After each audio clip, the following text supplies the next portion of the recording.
All right, let's jump right in. Today's explainer is diving into something totally fascinating. We're exploring a parallel, hidden ecosystem that exists right alongside ours. It operates a lot like a spiritual dark web.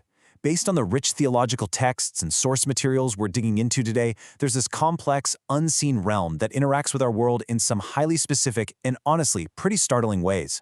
We're going to map out the actors, the illicit networks, and the firewalls that define this hidden dimension. We've got a great map of the underworld for you today. We're covering the unseen parallel world, the anatomy of black magic, the mechanics of possession, eavesdropping on the heavens, and we'll wrap it all up with shields and ultimate authority. Section 1. The Unseen Parallel World. To really get this, we first have to define what exactly we're talking about. According to Islamic theology, jinn are not gods. They aren't all-powerful creators. They're actually a very specific type of concealed creation.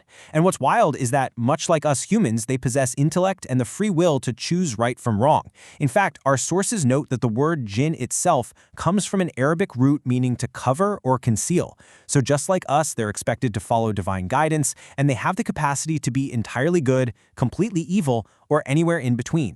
But there's a really stark physical contrast between our world and theirs. While human beings were crafted from a product of wet earth or clay, the texts are very specific that the jinn were created from essential fire or smokeless fire. Because they have this totally different physical makeup, they're generally completely invisible to our eyes. But, and this is a big but, they can see us perfectly. It's like they're operating on a frequency we just can't tune into. They eat, they drink, they even have their own animals, all functioning entirely outside our normal spectrum of vision. And to really grasp this dark web, you've got to understand the cast of characters. Not all jinn are the same. Just like there are all kinds of humans, there's a very strict hierarchy here. You have the Amir, who might just quietly co-inhabit human homes, and then you scale all the way up through the Shaitan, the wicked devils, right up to the incredibly dangerous Ifrits. Those guys are known in the text for their blinding speed and just formidable, terrifying strength. Moving right along to Section 2, the anatomy of black magic. So how do human sorcerers actually transact with the dark side of this hidden world? Well, in the sources, this practice is called sihr, and sihr is fundamentally defined as a strictly forbidden pact. Think of it as the illicit commerce driving this whole spiritual dark web. We aren't talking about harmless parlor tricks here. It's described as an actual binding contract between a human sorcerer and a malicious jinn or shaitan. The sorcerer deliberately commits acts of severe disbelief just to please the shaitan, and in return, the shaitan agrees to do the sorcerer's dark bidding. The mechanics of this pact are straightforward, but they are absolutely devastating. It's a terrible trade-off, spiritual ruin for some temporary earthly manipulation. The sources point out that the ultimate goal for these dark jinn is literally to drag as many humans into disbelief as possible. So they demand the sorcerer perform filthy polytheistic rituals. Sometimes that involves blood or even insulting holy texts. Once that dark pact is sealed, the jinn are dispatched to inflict very real harm. We're talking about causing sudden, unexplainable illness, psychological torment, or actively breaking up marriages. Section 3. The mechanics of possession. How exactly does a jinn interface with a human body? Well, the sources describe this mechanical reality in a truly striking way. They say the shaitan literally flows through the children of Adam like blood. Because these entities are created from that subtle, smokeless fire we talked about, the texts state they have the actual ability to physically enter a human and settle into the nervous system or the brain. Once they're in, they can manipulate thoughts, alter physical movements, or even paralyze a limb just by blocking the brain's natural signals. It's like a spiritual biohack. But they can't just hack in whenever they want. You have to leave a port open. Jinn don't just possess people randomly. There needs to be a vulnerability. The texts outline very specific human vulnerabilities that act as open network ports. Things like losing total control of your emotions and flying into a blind rage, or hanging out in dirty, abandoned places. Those leave your spiritual defenses wide open. Also, the hour right after sunset, that is explicitly flagged as a high-risk time when these entities are actively spreading out. Now, Islamic scholars are incredibly clear about this. You absolutely must seek medical and psychiatric help first. You can't just jump to supernatural conclusions for every headache or mood swing.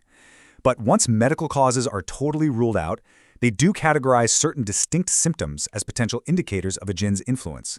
Things like completely unexplained seizures, a sudden and extreme hatred of religious worship, or chronic, terrifying nightmares involving falling or snakes.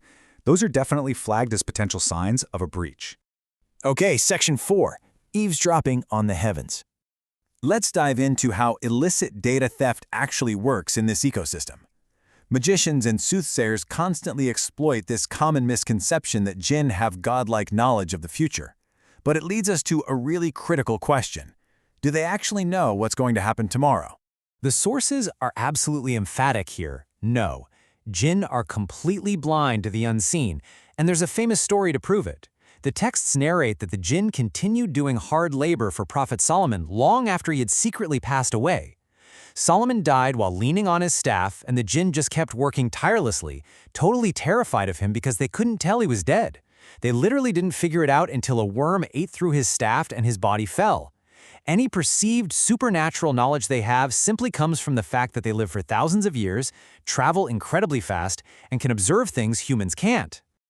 So how do fortune tellers get it right sometimes? Well, the texts paint this wild narrative of jinn literally hacking the heavens. They describe jinn stacking on top of each other, reaching way up toward the celestial realm to eavesdrop on the angels discussing divine decrees. They manage to snatch just a single word of truth before getting chased away by flaming meteors. Then they pass this one little kernel of truth down to a human fortune teller who wraps it in 100 lies, totally tricking people into believing the fortune teller has real power. It's like a cosmic heist.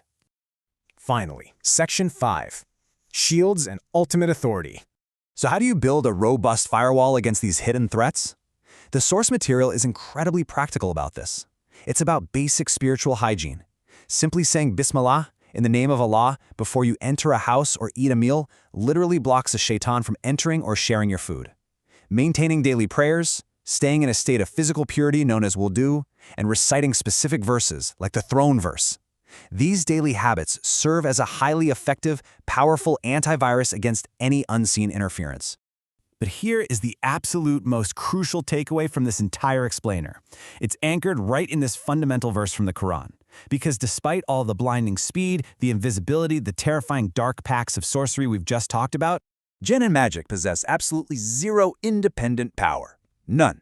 They are entirely subordinate to the supreme authority of the Creator, and that completely neutralizes the fear of the unseen. It reminds us that no rogue jinn, no matter how strong, and no sorcerer can inflict a single drop of harm outside the ultimate, overarching permission of God. The scholars heavily emphasize this. These entities are a real part of creation, yes, but they are just creations. Recognizing this absolute divine authority completely strips away the paranoia that the dark web of jinn activity relies on to scare people.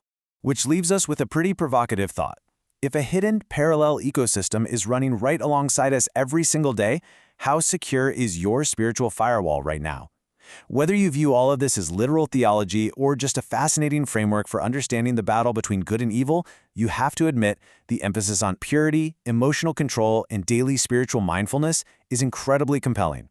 Thank you so much for joining me for this explainer, and hey, keep those firewalls strong.